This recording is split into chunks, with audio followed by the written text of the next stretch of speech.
Hey, Gator Nation, welcome back to this week's episode of Respect Our Decision, Pod of the People. Of course, Pod of the People, guys, if you've never checked out the show before, this is the show where we take questions that you send in to us and try to provide some answers, some takes, our personal opinions, maybe on some of them, and, just try to give you some insight on what we're hearing as far as what's going on in Gator Nation.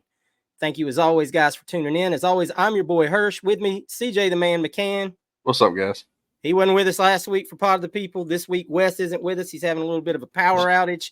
Hey, we're interchangeable puzzle pieces here, That's guys. right. That's why there's three of us. Hey, yeah, you know what I mean. We rotate in the hot man. Pause. All right. As always, guys, make sure you subscribe to the channel if you haven't already. If you like the content you're hearing, drop a like on the video, guys. It helps us a ton. And leave a comment down below.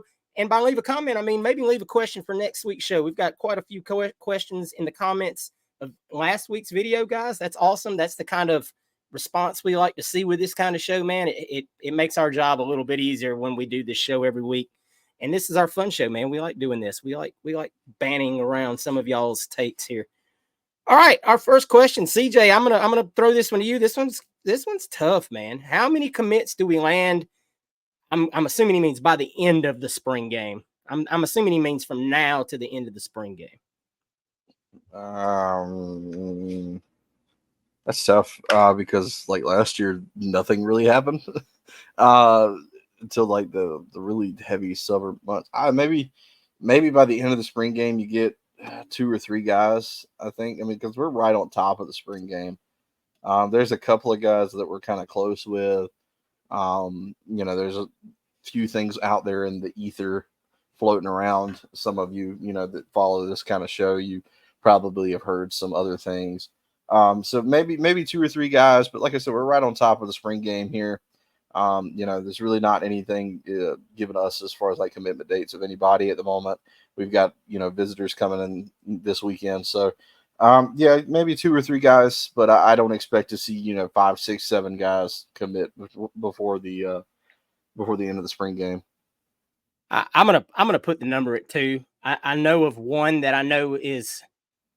I don't actually know the name. I was just told there's one very, very close, and it's a flip.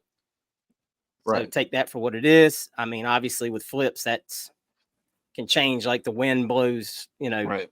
in 5 minutes. The other one is going to be a kid, and I'm gonna go ahead and skip one question and go to the next because I think this plays into our next question. And this is from Ryan Guerin. Ryan, thank you as always for sending in your questions. You're always on it, man. Do you think us basically pulling the offer to Keon Young hurts us with the Lakeland area?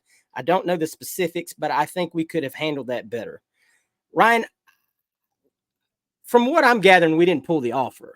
I think this was more of the kid got a little happy, made a call, said get an edit, and didn't check with the staff before he did it. And I think this is more of one of those Billy Napier has a time and a place for a commitment kind of things. I think this is one of those. I think this might have been a spring game. Hey, we want you to commit at the spring game and get a little momentum going. We've seen it with Billy in the past, Right. kind of do these things. And the feeling I get from people that know way more than me is it wasn't an offer that was pulled. We didn't tell him you can't be a Florida Gator. We basically said, pump the brakes. And that wasn't necessarily a bad thing. Sometimes people take that as, oh, you told a kid not to commit. How terrible. No, you called up a kid and said, hey, you're in. And this, I'm just kind of spitballing here. I obviously wasn't privy to the conversation. Right. But hey, you're in, but we got a plan. And you could help us maybe get a few more guys in this class. We roll some momentum up. We've seen it happen. Billy has done this multiple times. So let's watch this play out at least to the spring game before we I really think there's a plan behind this one. Would you agree with that, CJ? Yeah, I'd have to believe there is because there's nothing wrong with the kid as far as any red flags that really pop up to make you say that they're like, we really don't want to recruit this guy or he's somebody we want to keep on the back burner. I don't think that was it. I think, it's just one of those situations where Guys get excited, they get caught up in a moment, and they commit. And Billy Napier has been pretty much since the time he got here wanting to do a bunch of commitments in a group, Very two or three calculated. guys. Yeah, two or three guys at a time. And he likes to schedule it, when there's other recruits on campus, or a weekend where all the eyes are on Florida, or keep some in his hip pocket for when things don't look so good, he can have a commit ready. He's always kind of worked that way. We've had so many silent commits, and some of them don't work out. But you get a lot of silent commits. You tell them to hold on. I want you to commit at a certain time. I don't see any reason for us to pull an offer from him. I don't believe that happened. Does this hurt our chances with him? Maybe the kid gets hurt. Maybe this hurt his feelings a little bit. I don't know.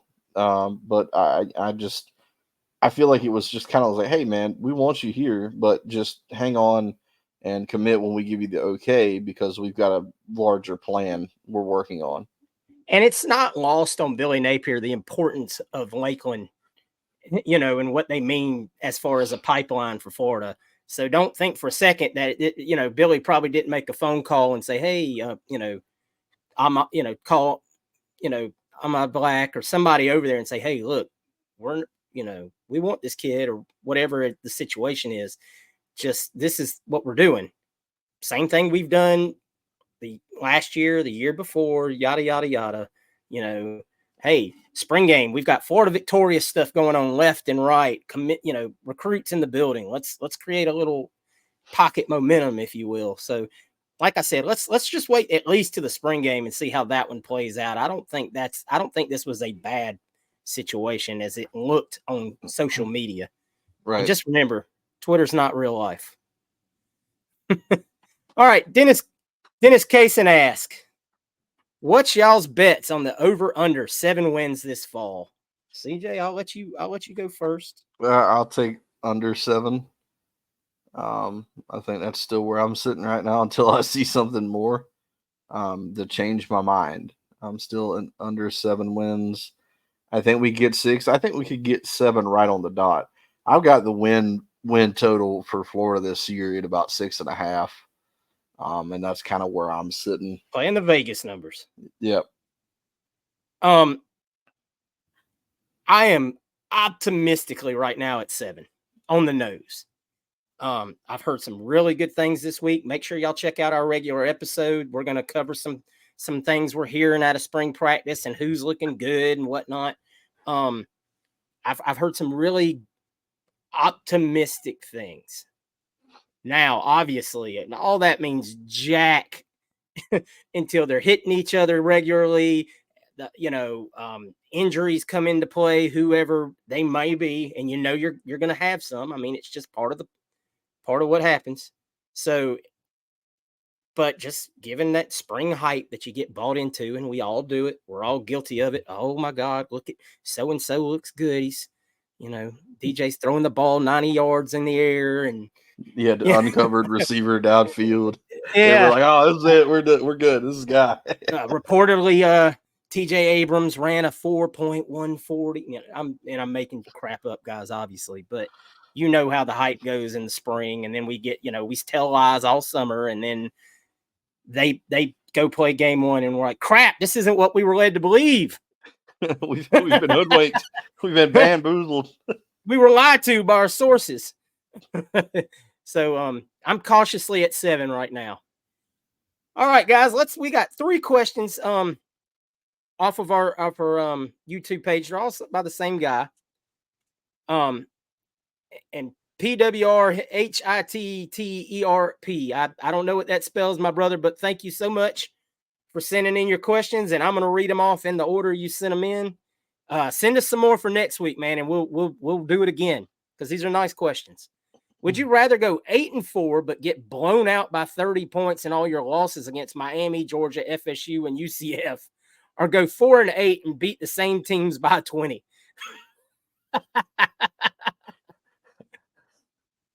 Of course, I'd rather go 8-4. If you go 8-4 and you lose to Georgia, Miami, FSU, and UCF, that means you beat Texas in Texas. Beat LSU. You beat beat Ole LSU. Miss. You beat A&M. You beat yeah. Yeah, I'd take that all day. I don't even think that's a question. I mean, would that suck to lose by 30 points to Miami? Which, hey, that ain't happening. But I mean, hey, it is what it is. And you ain't losing by 30 points to UCF. If you do, Billy's probably getting fired that afternoon. So, yeah, I'd take 8-4 no matter what the 4 losses look like this year. I don't know of anybody that wouldn't, honestly.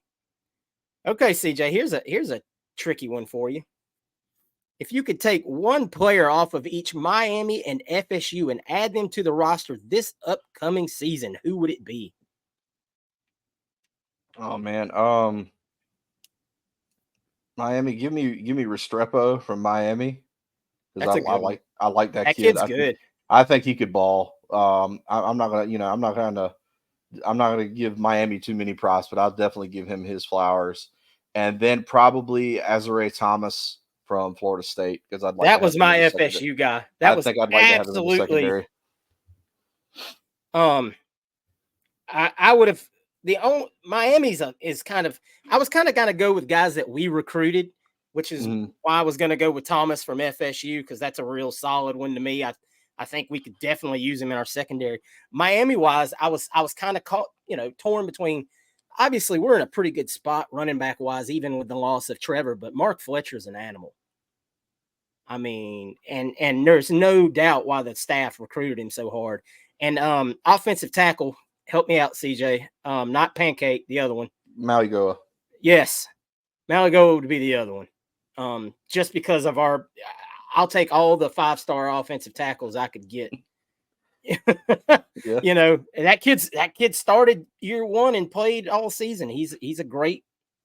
I mean, at least ACC wise. I mean, I haven't seen him match up with a whole lot of other people, but he's a talented player. All right. Which position group do you think could take a step back and not live up to expectations? The secondary. Yeah. I still, I've seen what again. We'll talk about it in the main show that you guys haven't checked that out yet. Check that out. But there's a lot of hype from the secondary early spring notes, as far as them being a Especially very the improved, transfers. right? Very them being a very improved unit, and I hope that that's not the case. I hope the secondary doesn't take a step back. But I could definitely see them being a unit that kind of misses the mark because there's still just a lot of question marks in the secondary, in my opinion. Mine would be wide receiver. You haven't. I mean, until you watch him play, obviously Trey's going to be Trey, but you knew you had Trey. Um, who's replacing Ricky? You got to see it on the field. Like, I mean, we can sit here and say Andy Jean can replace Ricky. Mm-hmm. Shamari DK maybe replaces Ricky theoretically as far as a go-to guy that Graham has a rapport with, but you got to see it. Like we Right. haven't, until you see it. Khalil Jackson, could he be poised for a big year? He's a tall receiver. He makes a lot of catches, or he makes a lot of tough catches. I guess I should say he hadn't made a lot of catches. Got to see it. Got to see it consistently. Aiden Mizell. We've heard a lot of great things about Aiden Mizell. He's still got to do it in a game before I can crown him as, our wide receiver room is back. And our wide receiver room wasn't exactly setting the world on fire last year outside of Ricky and Trey. Let's just be honest. But you had what should have been 1,000-yard receiver, obviously, in Ricky. And Trey was Trey when given the opportunities. You give him, if you times 3 those opportunities this year, he's got crazy numbers, probably. So that would be the group that I would say would probably be, hey, got to prove it. All right, guys, that's all the questions we have for this week, man. We appreciate you so much for sending those in. Kind of a short show, but that's sometimes how this rolls. Send us some more questions for next week. Be on the lookout on our social media channels. Like I say, our Twitter, our Facebook page. Check us out there. Respect Our Decision on Facebook. At Respect Our DCN on Twitter, X, whatever you're calling it these days. Or, like I said, if you want to leave a question below in the YouTube comments, drop it there, man. That's really easy for us to find. And works out well, man. We reach a new audience in the Facebook, and I mean in the YouTube comments. So thank you as always, guys, for tuning in, man. Make sure you check out the main show this week. We're going to be giving some spring practice updates. And until then, guys, thank you so much. Go Gators. Go Gators.